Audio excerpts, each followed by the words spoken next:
Hello! Comment vous allez? J'espère que vous allez bien. Je suis tellement contente de vous retrouver aujourd'hui dans cette vidéo parce que déjà il fait 28 degrés à Paris. Comment vous dire que ça met de très bonne humeur. J'avais trop envie aujourd'hui de vous filmer une petite vidéo en mode un peu podcast où on parle en face cam. Enfin, je parle en face cam pour le coup. Et j'avais envie de vous donner mes petits conseils pour rayonner cet été, parce que oui, on est à l'approche, vraiment là très proche de l'été, on arrive au mois de mai, ça peut être une période très stressante pour beaucoup d'entre vous, quand on n'est pas hyper à l'aise et qu'on n'a pas super confiance en nous, bah en fait, on pense à l'été toute l'année, parce que même dans les journaux partout, quand c'est l'hiver, on dit bon bah c'est là où vous préparez votre summer body, quand on arrive à l'approche de l'été, vous voyez des trucs, vous voyez plein de challenges partout pour le summer body, pour juste même le summer tout court. Et je trouve ça génial d'avoir genre des sources de motivation et de se lancer des petits challenges et tout à l'approche de l'été. Mais à la fois, je sais à quel point ça peut être anxiogène de ouf.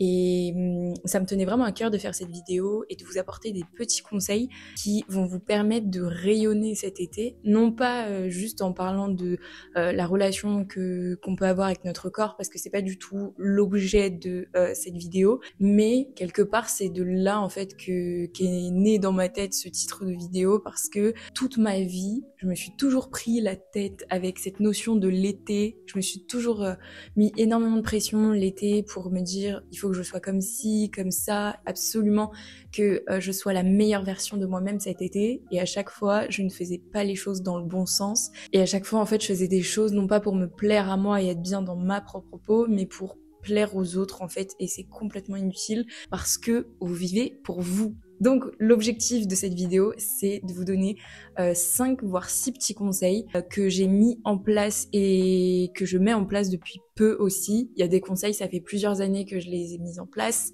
mais à l'inverse, il y a des petits conseils que je commence tout juste à mettre en place, mais pour autant j'en ai déjà vu des bienfaits. Donc je me suis dit, pourquoi pas vous partager tout ça, parce que on est à l'approche de l'été et j'ai vraiment envie que vous puissiez vivre un été où vous soyez la meilleure version de vous-même. Donc voilà, posez-vous, prenez-vous une petite boisson. Ce qui est cool dans cette vidéo, c'est que vous pouvez aussi l'écouter en faisant autre chose, le ménage, j'en sais rien, ce que vous voulez, parce que c'est un peu un format podcast mais en vidéo, et à la fois vous pouvez bien évidemment écouter et regarder la vidéo en même temps, ça me fera très plaisir aussi.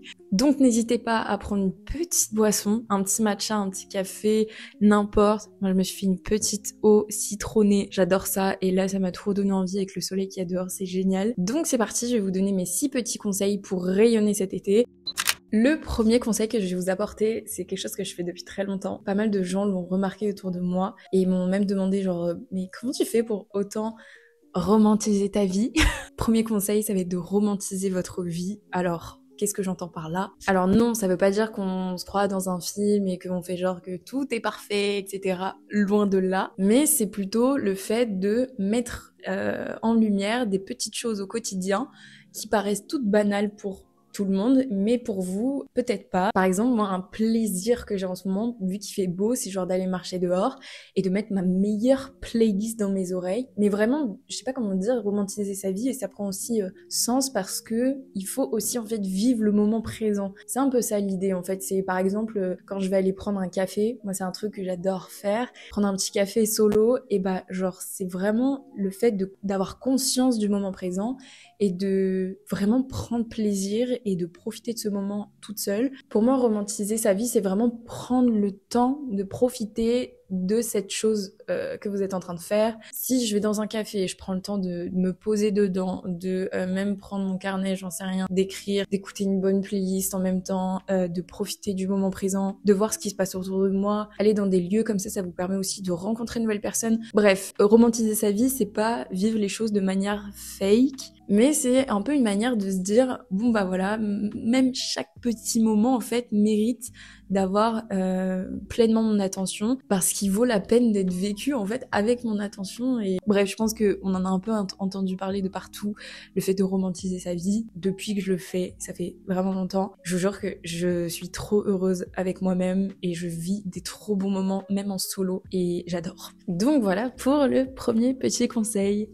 Deuxième conseil, c'est quelque chose que j'ai un peu perdu ces derniers temps, c'est d'avoir une routine, peu importe, mais une routine dans votre journée qui va faire que votre journée va être cadrée. Par exemple, ça faisait 4-5 mois que j'avais une routine du matin. J'allais au sport 3-4 fois dans la semaine et en fait j'y allais le matin avant d'aller au travail. Du coup je me levais à genre 5h45, j'allais au sport, je revenais, je prenais du temps pour moi, je prenais du temps pour petit déjeuner avant de partir au travail. Et tout ce temps, c'est pas du tout du temps que j'avais dans ma journée comme ça, c'est du temps que j'ai pris moi dans ma journée, quitte à dormir peut-être un petit peu moins, mais ça m'a permis d'avoir une bonne routine dans ma journée. J'adorais aller au sport parce que je savais que je le faisais pour moi, je profitais pleinement du moment. En plus à cette heure-ci, il y avait personne à la salle et ça, mais quel plaisir. Là, bien sûr, moi je parle de routine du matin parce que je suis quelqu'un de matinal, mais honnêtement, ça dépend de chacun. Je vous demande pas de créer une routine si en fait c'est quelque chose de strict et qui vous convient pas. Moi, ce que je trouve important, c'est d'avoir une routine quand même et de trouver un certain équilibre entre tout ce que vous aimez faire. Mais je trouve que c'est quand même important de revenir à sa routine. Ça permet de rester un peu cadré dans sa vie. Moi là, ça fait, on va dire, 2 semaines que j'ai un peu lâché ma routine. Ma vie n'a aucun sens. Je procrastine de ouf. Je suis plus du tout cadré en fait. Le fait d'avoir une routine, ça va vraiment te permettre de revenir à toi en fait. Et là, j'en parle pour l'été, pour vous préparer à l'été et juste atteindre vos objectifs pour cet été, etc. Mais je trouve que c'est un conseil pour le coup qui convient à la fois pour cette période qu'est l'été, mais à la fois toute l'année en fait. Donc, par exemple, prendre 10 minutes tous les matins pour, je sais pas, faire votre skincare, 10 minutes de lecture, j'en sais rien, ça peut être n'importe quoi. Donc l'idée, c'est pas de cocher des cases dans sa to-do list en mode ah c'est bon, j'ai fait ma routine, mais c'est de te donner un rendez-vous avec toi-même et de te dire ok, à tel moment de la journée, je sais que je vais pouvoir être bien et profiter de mon moment et voilà. Troisième conseil, c'est un conseil que moi je prends vraiment pas à la légère parce que j'adore la mode. Donc, on sait tous à quel point l'été, ça peut être une période très compliquée pour s'habiller pour certains. Je sais que la Léa qui avait, je sais pas, genre 12 ans par exemple, qui n'avait mais zéro confiance en soi, enfin c'était catastrophique. Mais bon, après j'étais très jeune, mais toute ma vie, honnêtement, aujourd'hui j'ai 22 ans et j'ai pas encore atteint ce goal idéal de ça y est, j'ai confiance en moi à 100%. Mais en fait, je suis plus à la recherche de ça parce que déjà pour moi on peut pas avoir confiance en nous à 100%. Genre, ça varie tellement tout le temps, tous les jours, d'un matin à un autre, on s'apprécie plus ou moins. Genre la vie elle est faite de plein d'épreuves, donc en fait tous les jours t'es mise à l'épreuve et ta confiance en toi est mise à l'épreuve. Par contre, je peux en effet travailler des choses qui vont faire en sorte que je vais me sentir mieux et que je vais un peu augmenter ma confiance en moi. Et l'une des choses à travailler, selon moi, c'est aussi le fait de porter des vêtements dans lesquels vous vous sentez bien et vous vous sentez vraiment genre jolie, belle, beau, n'importe. Combien de fois l'été, genre j'allais dans les magasins et je ressortais mais vraiment avec les larmes aux yeux parce qu'en fait juste les cabines d'essayage je me détestais et même quand je rentrais chez moi des fois il y a des vêtements j'osais même pas les essayer parce que je savais déjà d'avance, je me mettais dans la tête déjà d'avance que ça n'allait pas m'aller. Je sais qu'il y en a peut-être qui s'en fichent un peu de s'ils sont bien habillés ou pas selon eux, etc. Et tant mieux, enfin, je veux dire, chacun fait comme il veut. Mais moi, j'avoue que quand je suis pas bien habillée selon moi, genre quand je me sens pas moi-même, je sais pas, il y a un truc qui cloche. Tandis que quand je prends le temps de choisir une belle tenue, genre dans laquelle je me sens bien, bah, genre vraiment, je me sens tellement mis en confiance, genre c'est un truc de ouf, ça change tellement le regard et la perception qu'on a sur nous-mêmes en fait, c'est impressionnant. Faut pas porter des vêtements parce que ces vêtements-là sont à la mode, sont tendance, ou parce que votre meilleur ami vous a dit faut absolument que tu la mettes, si tu te sens pas bien dedans, non, genre, faut que tu portes des vêtements qui te donnent envie, ouais, d'être un peu plus toi-même, d'oser te montrer et d'oser clairement marcher la tête droite et relevée. Voilà, c'est tout. Donc tu n'as pas besoin de suivre toutes les tendances pour rayonner, t'as juste besoin de te sentir bien dans ce que tu portes. Cet été, je ne veux pas entendre de « ouais mais dans cette robe je me sens trop ci, trop ça ». Non, girl confidence, genre vraiment. Et je parle au nom des meufs mais des mecs de tout le monde.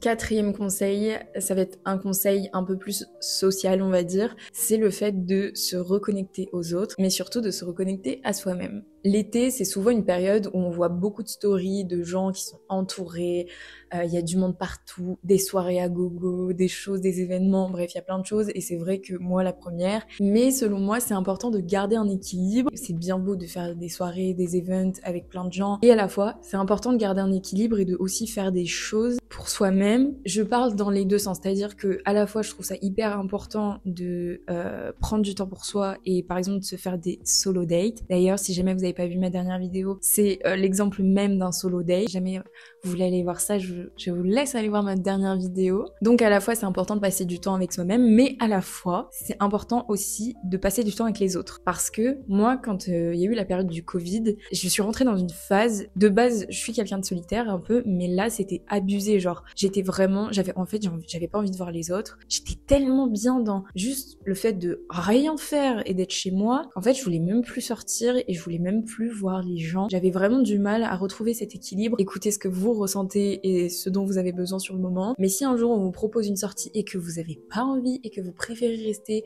chez vous devant la télé, bah, écoutez-vous et faites-le. Genre. Ce qui est fou, c'est que moi, avant, j'étais très solitaire. J'étais vraiment quelqu'un qui ne sortait pas beaucoup. J'aimais pas forcément ça. Alors qu'aujourd'hui, mais c'est tout l'inverse. Aujourd'hui, je passe pas une journée chez moi, enfin c'est affolant et c'est trop bien. Et aussi je pense que ça joue parce que j'ai un super entourage et que vraiment je pouvais pas rêver mieux en termes de rencontres. Et ouais, franchement, j'adore mes potes, je les adore et j'aime trop les voir. Petit message d'amour envers eux, tout simplement. Ma caméra est en train de surchauffer. Mais depuis qu'il y a du soleil à Paris, ma caméra chauffe hyper vite. Je sais pas ce qui se passe. 5e petit conseil, ce serait d'avoir une confidence mission chaque semaine. Alors, je m'explique. Qu'est-ce que j'appelle une confidence mission? C'est tout simplement une chose qui te permet de sortir de ta zone de confort. Mais vraiment, c'est une toute petite chose dont tu sais tu n'as pas l'habitude de faire parce que tu sais que ça te met pas forcément super à l'aise. Par exemple, je sais pas, genre moi je sais que un jour j'aimerais trop faire quelque chose où en fait je sais pas si je serai à l'aise et c'est quelque chose que j'ai jamais vraiment fait. Par exemple de faire un shooting photo. Voilà, c'est quelque chose que j'ai toujours voulu faire au fond de moi je pense, mais genre vraiment dans un vrai studio et tout, un vrai shooting photo. Là devant la caméra ça va parce que c'est moi qui contrôle on va dire, mais quand il s'agit de le fait de moi qu'on me prenne en photo et que je sois genre devant un photographe quoi, enfin c'est quelque chose genre je sais très bien que ça me fait sortir de ma zone de confort. On n'a qu'une vie, enfin genre si c'est pas aujourd'hui qu'on vit des choses, c'est quand? Ça peut être le fait d'aller dans un lieu que vous avez jamais été, je sais pas, que vous voulez découvrir mais juste vous avez jamais été parce que vous avez peut-être peur d'y aller solo, le fait de se faire un solo trip, bon ça c'est un gros truc mais c'est dans ces moments-là en fait où vous apprenez encore plus à vous connaître et vous repoussez encore plus vos limites et vous prenez confiance en vous. C'est une façon de te prouver à toi-même et à ton cerveau en fait que tu sais te faire confiance et que tu peux te faire confiance. Ok, je suis dégoûtée parce que mon micro n'était plus allumé au moment où j'étais en train de vous donner le dernier conseil. Mais écoutez, en vrai, le dernier conseil rejoint un petit peu tout ce que j'ai pu vous dire. En fait, ce conseil-là, c'est le fait d'oser être vous-même. Et donc, ce que j'entends par là, c'est d'oser le fait d'être imparfaite. On attend toujours d'être à notre prime et d'être parfaite pour faire les choses. Le truc, c'est que ça n'existe pas en fait. C'est comme si dans notre tête, on se disait genre, il faut que j'attende vraiment d'être parfaite pour exister pleinement. En fait. Mais non, alors pas du tout. Enfin, vous savez même pas ce qui vous arrivera demain. Enfin, les gars, c'est aujourd'hui qu'il faut profiter. Et encore une fois, je le redis, mais profitez vraiment du moment présent pour faire les choses. Ma caméra est encore en train de chauffer, donc par peur que je ne puisse pas terminer cette vidéo, je vais finir cette vidéo maintenant. C'est un peu les petits conseils que je voulais vous apporter en espérant que ça va pouvoir vous booster un peu à l'arrivée de l'été. On va dire que c'était une petite vidéo coup de pouce pour booster un peu votre confiance en vous. Écoutez, en tout cas, j'espère vraiment que cette vidéo vous aura plu. Moi, ça m'a fait trop plaisir de la tourner, surtout en mode un peu podcast, comme ça, j'adore. Et je vous fais de très gros bisous. Je vous dis à la prochaine dans une nouvelle vidéo. Prenez soin de vous. Bisous!